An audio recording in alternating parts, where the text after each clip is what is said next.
Alhamdulillah, bersyukur pada Allah Subhanahu wa taala pada kesempatan yang berbahagia ini di hari Rabu 17 Januari 2024. Alhamdulillah kita bisa bincang-bincang dengan Buya Fikri Bareno. Alhamdulillah cukup menggembirakan. Tentunya saya bisa bincang-bincang dengan beliau. Kembali kepada sahabat-sahabat para pemirsa dan sekalian, saya Abu Salma yang tetap diamanahkan saat ini sebagai Amir Wilayah Khilafatul Muslimin Jabodetabek Banten, ya. Alhamdulillah meliputi Bekasi, Bogor, Depok, DKI Jakarta dan Banten. Masya Allah. Nah ini alhamdulillah Bu ya. Tentunya kita ingin sharing-sharing, ingin bincang-bincang terkait fenomena alam, Bu ya. Terkait dengan situasi dan kondisi politik, situasi umat tentunya kan, dan ini tentunya butuh nasihat-nasihat dan motivasi dari kiai-kiai, habaib, dan tentunya Buya. Mungkin kepada Buya kami persilahkan, Buya. Ya.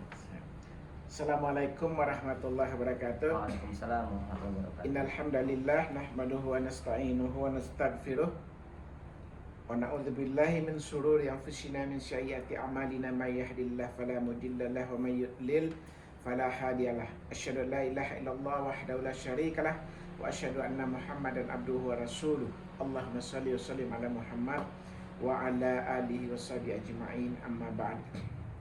Saya Buya Fikri Bareno senang sekali nih pagi hari ini bersilaturahim nih dengan sahabat baik kita nih, Ustadz kita, Ustadz Salam ya, Ustadz Abu Salam, yang luar biasa. Kita mendengar perjuangan beliau terhadap dakwah Islamiyah kita, bagaimana untuk menyatukan umat.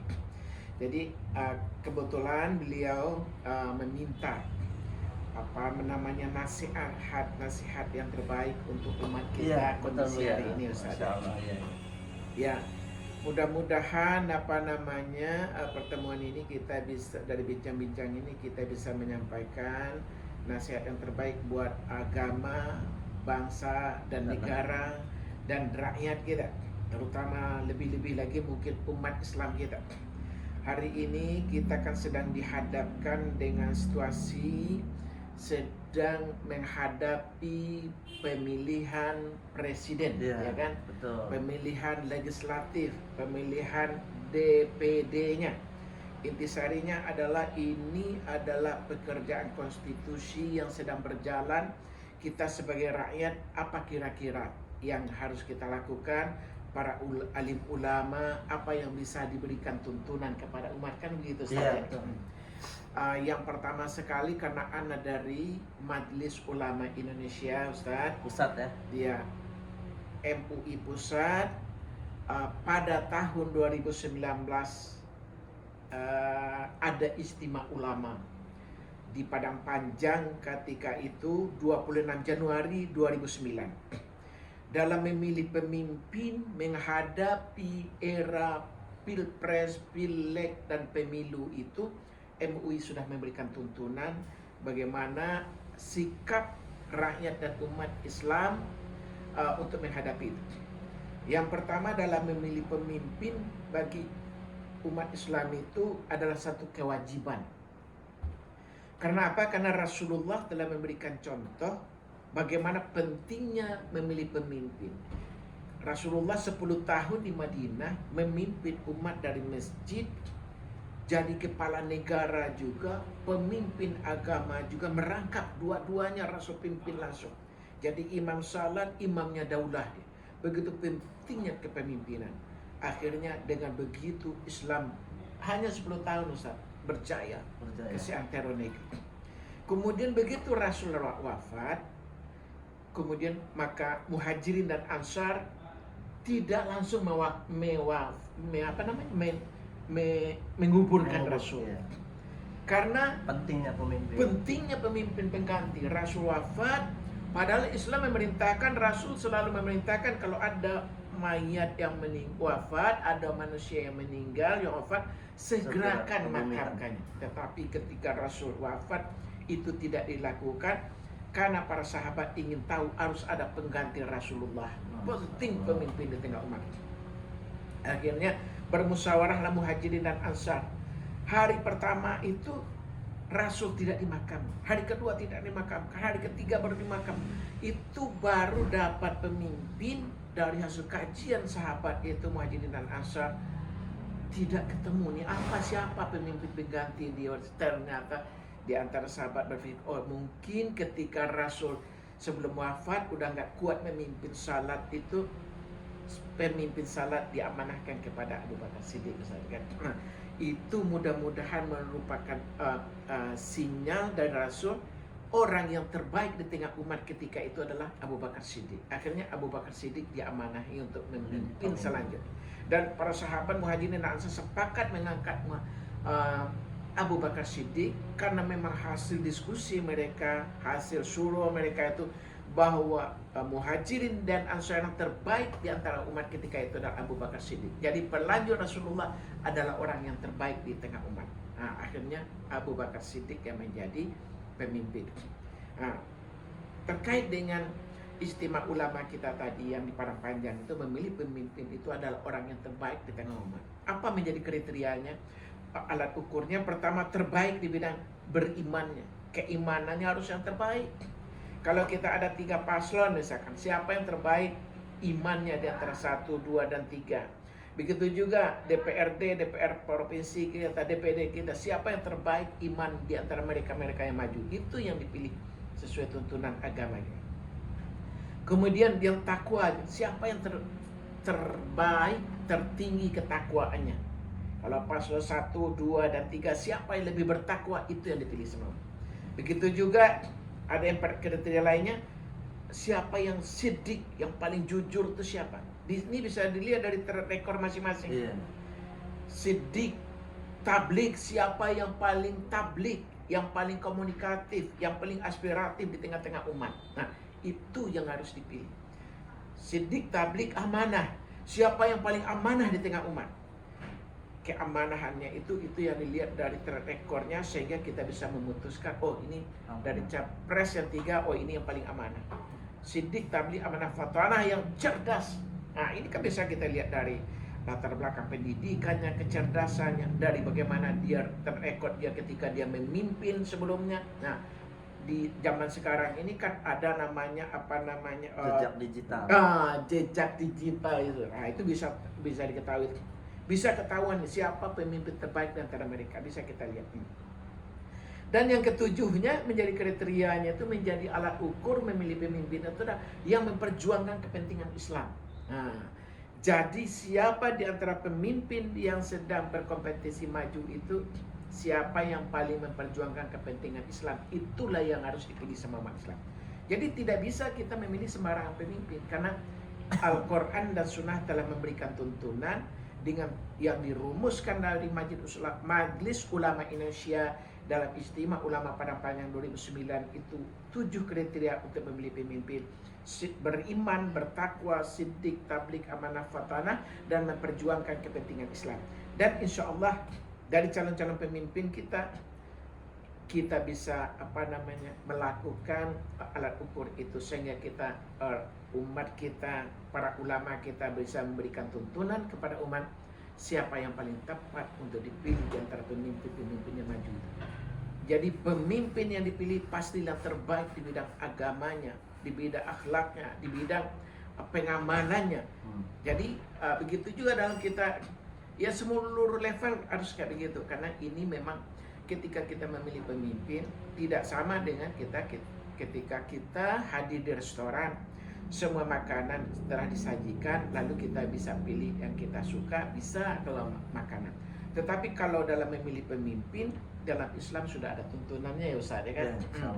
Karena kita dalam beragama itu, dalam Islam ini seluruh aspek kehidupan telah diatur, ada tuntunannya. Dari mulai WC sampai ke parlemen. Dari sebelum tidur kita sampai lagi tidur lagi sampai bangun lagi ada aturannya. Jadi tidak bisa kalau saya untuk salat saya ikutin cara Islam, untuk zakat cara Islam, cara haji Islam, tapi cara ibadah di masjid, cara Islam, tapi cara bermuamalah, cara berbangsa, bernegara, semua cara otak saya. Itu tak bisa. Nah, ini begini, Buya. Jadi kan kita ini mayoritas Muslim, Islam di Indonesia. Tapi kita hari ini saksikan perpecahan umat Islam. Nah, ini bagaimana, Buya? Nah, dalam kaitan perpecahan umat ini memang kita berharap nih kepada para tokoh-tokoh, kepada umat Islam, para pemuka-pemuka masyarakat, pemuka agama, kita harus mengikuti apa kata Al-Quran, wa'tasimu bihablillahi jami'an wa la tafarraqu, dan jangan berpegang teguhlah kamu kepada tali agama Allah dan janganlah kamu bercerai-berai. Jadi perintah bersatu itu adalah perintah yang wajib dilakukan sama umat Islam, sehingga kalau umat Islam ini bersatu, maka bangsa Indonesia ini akan kuat. Sebab Indonesia ini kan 90% umat Islam. Kalau umat Islamnya sudah bersatu di bawah satu kepemimpinan yang taat dan patuh kepada perintah Allah, apa saja yang digerakkan ini, insya Allah bangsa ini akan menjadi Nah, ini menarik, Buya. Jadi ada aplikasi bersatu, kalau lihat sejarah, wa annahu la nabiyya ba'di fasatakunu khulafa taksun. Tapi ketika kita bicara khilafah, ini menjadi intoleransi, menjadi terorisme, menjadi radikalisme. Nah, padahal khilafah ini kan ada sejarahnya. Kenapa ini menjadi sebuah fobia nih, Buya? Ya, ini apa namanya? Kalau Buya memahami tentang khilafah ini adalah bagian daripada ajaran Islam. Jadi ini harus paham betul nih, pemerintah, seluruh aparat penegak hukumnya, kepolisian, Polri, kemudian kejaksaannya harus paham betul.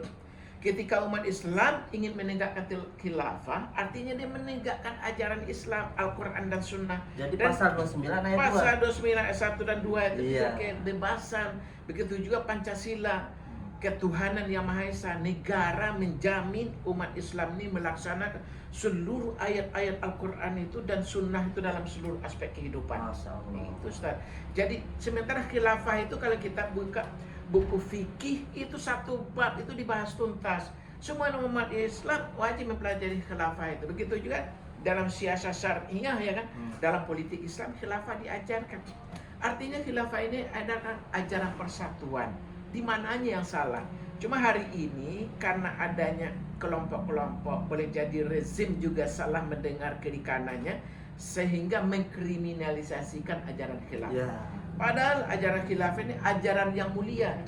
Bahkan bangsa Indonesia ini pun butuh dengan bangsa yang persatuan. Kan persatuan Indonesia, Ustaz, kan? Nah, jadi tidak ada perbedaan ajaran khilafah dengan ajaran Pancasila dan Undang-Undang Dasar 45. Karena Pancasila dan Undang-Undang Dasar 45 mengajarkan persatuan kepada seluruh rakyat Indonesia.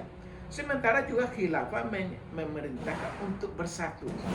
Karena di dalam ayat lain disampaikan, di dalam Al-A'raf ayat 45-46 itu, wala tanaza'u fatafsalu wa tadhhabu rihukum, dan janganlah kamu berselisih, sebab kalau kamu berselisih, bertengkar, berpecah belah, kekuatan kamu akan hilang. Nah, ini. Jadi kalau umat rakyat ini bersatu, kekuatan itu akan besar. Sofan ka anak bunyan. Itu barisan yang kokoh sehingga dia menjadi satu kekuatan yang luar biasa. Jadi menurut Buya memang umat dan rakyat Indonesia ini ketika menjalankan seluruh ayat-ayat Al-Quran dan Sunnah itu, artinya dia telah menjalankan Pancasila dan Undang-Undang Dasar 45. Jadi kalau ada yang mengadu antara Islam dengan Pancasila, ada yang mengadu dengan Undang-Undang Dasar 45, itu adalah mereka itu sejatinya adalah pengkhianat konstitusi negara. Sebetulnya itu ya, pengkhianat ya. Pengkhianat itu. Cuma dia melabelkan dirinya seolah-olah saya Pancasila, saya ini segala macam. Sementara dia tuh justru penghancur, perusak Pancasila. Jadi kalau di bahasa masyarakat kita itu kan sering kita temukan ada namanya maling teriak maling. Maling teriak maling. Iya, padahal dia penjahat, tapi seolah-olah dia adalah orang yang membasmi penjahat, tetapi sejatinya dialah yang perusak bangsa ini. Kita bisa melihat, Ustaz, betapa umat Islam ini dia adalah perekat persatuan Indonesia ini. ketika aksi 212 ada yang mengatakan 7 juta, 13 juta orang berkumpul di Monas dari Sabang sampai Merauke. Tidak ada satu rumput yang diinjak, sampai begitunya umat Islam. Bahkan ada pengantin non muslim Ustaz, di gereja yang di seberang Istiqlal itu, mereka tuh dikawal untuk sampai ke pelaminan gereja itu. Begitu damainya Islam. Jadi yang mengatakan Islam segala macam itu memang mereka yang tidak bertemu dalam kehidupan nyata. Dalam kehidupan nyata Indonesia ini, umat Islam adalah umat yang paling toleran. Seluruh bangsa di dunia ini mereka harusnya belajar bagaimana toleransi umat Islam Indonesia. Karena kita persoalan itu telah selesai. Kita tidak antar umat beragama, kita biasa. Misalkan Buya tinggal di sini, di seberang Buya ini orang Kristen. Kita saling berdamai, tidak pernah bertengkar dengan mereka. Itulah toleransi yang luar biasa. Karena Islam mengajar luar biasa. Sebagaimana Nabi di Madinah kan ada orang Yahudi, Nasrani, ya kan? Betul. Berdamai. Nah, inilah. Bahkan di zaman Madinah itu kan, pemerintah Madinah, orang-orang Yahudi, orang-orang non-Islam tuh berjuang menjaga eksistensi negara Madinah. Betul. Sampai begitu. Piagam Madinah itu kan. Iya. Makanya kalau Islam yang diterapkan, Islam yang dibesarkan, ajaran Islam seluruh warga bangsa ini mengamalkan, maka negeri ini tidak ada yang dirugikan. Bahkan agamanya apapun, karena kita sudah final umat Islam dengan Pancasila, sudah final. Kita tidak mendebat Pancasila Undang-Undang 45, karena Pancasila itu adalah merupakan payung yang luar biasa bagi umat dan seluruh negeri kita ini. Jadi intinya ya kita menghimbaulah kepada para pemimpin kita, kepada tokoh-tokoh umat kita, tokoh-tokoh agama kita berhentilah saling menyalahkan, saling mengadu domba. Ada kelompok ini yang kelompok Islam yang satu dengan kelompok Islam yang satunya saling bermusuhan. Itu tidak eranya lagi, Ustaz. Mungkin lemahnya umat Islam ada dua sisi yang saya lihat, Buya. Satu, mungkin antar Islam, antar tokoh, antar ketua ormas ormas Islam kurang silaturahim. Yang kedua mungkin budaya tabayun, ya kan? Nah, ini mungkin salah satunya itu sehingga umat Islam rapuh di Indonesia, Ustaz. Iya, bisa juga, Ustaz. Sebab ada yang kelompok yang memanas-manasi, seolah misalkan sebut saja antara NU Muhammadiyah ditajam-tajamkan, ini ada yang kunut, ada yang enggak kunut, tahlil dengan enggak tahlil, itu kan persoalan. Tapi sekarang udah nyatu nih, Bu, ya. Alhamdulillah kita kan jadi mulai cair kan, apalagi di bawah kepemimpinan. Kalau kita lihat sekarang ini dengan majunya Anies misalkan, dengan Muhaimin. Anies ini mungkin lebih dekat ke NU dan Muhammadiyah, Muhaimin lebih dekat dengan NU-nya. Ternyata tokoh NU, orang-orang terbaik bagi mereka bisa menjadi capres dan cawapres. Saya rasa ini mungkin sepanjang sejarah ini mungkin akan menjadi keberhasilan yang luar biasa. Karena ada dua ormas besar itu bisa bersatu menjadi satu kepemimpinan. Dan ya kita berharaplah semoga Allah berikan kemenangan gitu. Amin ya Allah ya Rabbal Alamin. Masya Allah. Mabrur, Bu, ya. Ya, mudah-mudahan perbincangan kita mendapat ridha Allah, keberkahan. Mudah-mudahan saya juga mendoakan Buya dalam berjuang di caleg Dapil 1 DKI Jakarta nomor 10 ya, Bu, ya? Iya. Jadi anak maju kebetulan diminta para ulama di DPRD DKI Dapil 1 Partai Umat. Jadi nomor urut anak di DPRD ini nomor 10 Partai Umat. Ya. Mudah-mudahan Allah bisa memberikan kemenangan berkat dukungan daripada antum-antum semua. Kita ingin bagaimana di konstitusi dan di perda peraturan daerah itu, karena tugas dari anggota dewan itu ada pengawasan, ada pembuatan perdanya kan. Nah, bagaimana kita bisa memberikan yang terbaik buat warga DKI. Misalkan salah satu yang menjadi visi misi adalah bagaimana menjadikan seluruh warga Jakarta ini mendapatkan sekolah gratis. Masya Allah, luar biasa. Sebab APBD DKI ini kan hampir 80 triliun. Masya Allah. Kalau anggaran APBD ini bisa diawasi dengan baik sehingga tidak ada terjadi kebocoran lagi, sehingga itu dana itu bisa kita Diserap gunakan dengan untuk baik. anak-anak kita gratis sekolah Iya. dan tidak di sembarang sekolah, di sekolah yang berkualitas. Kemudian bagaimana DKI, DPRD-nya bisa melahirkan perda-perda yang pro rakyat dan pro buruh dan berkeadilan. Selama ini mungkin banyak hal-hal yang perlu kita Evaluasi ya. evaluasi, sehingga kalau kemarin-kemarin saya sempat membaca di media itu kebocoran kita ini ada 36% katanya. Oh.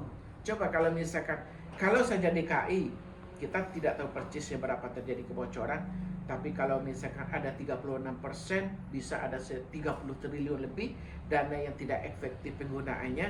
Nah, dan itu kalau diawasi sama anggota dewan yang mereka mengerti tupoksi tugasnya, sehingga itu bisa dimanfaatkan untuk penciptaan lapangan kerja, menjadikan sekolah-sekolah gratis, kemudian juga membuat harga-harga sembako, harga kebutuhan pokok yang terjangkau, juga memastikan banyak di Jakarta ini, Ustaz, rumah-rumah warga ini, tanah-tanahnya ini mereka telah tempati puluhan tahun, tapi sertifikatnya tidak dikeluarkan sama negara. Nah, ini menjadi tugas Buya ketika masuk di DPRD DKI, bagaimana kepastian hak dari tanah warga ini, negara harus Menjamin. mengeluarkan SHM-nya, sertifikat hak miliknya. Jadi tidak boleh lagi, apalagi kawasan kita ini Ustaz, sampai ke Tanah Abang, ke Petojo sana tuh, Gambir segala itu mungkin 50% sertifikat tidak ada.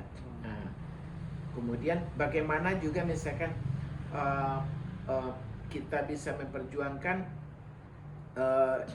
dari segi di samping pendidikan berkualitas dan gratis itu kesehatan, ya kan?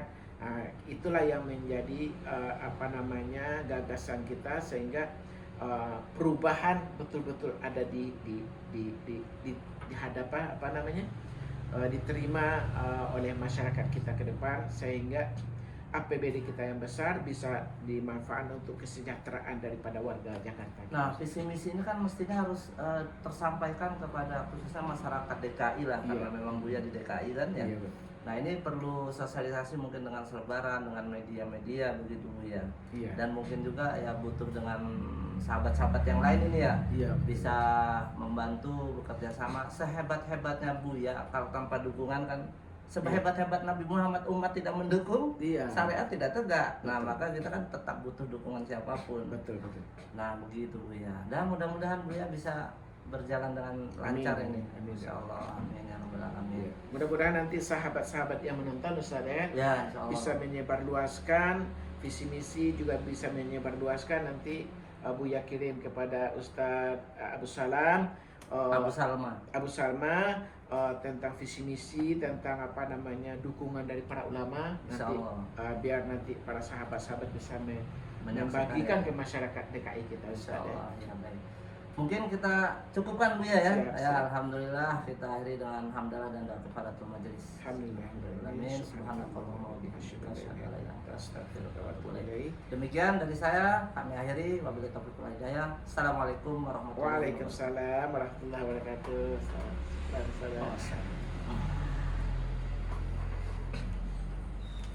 Berapa menit Ustaz?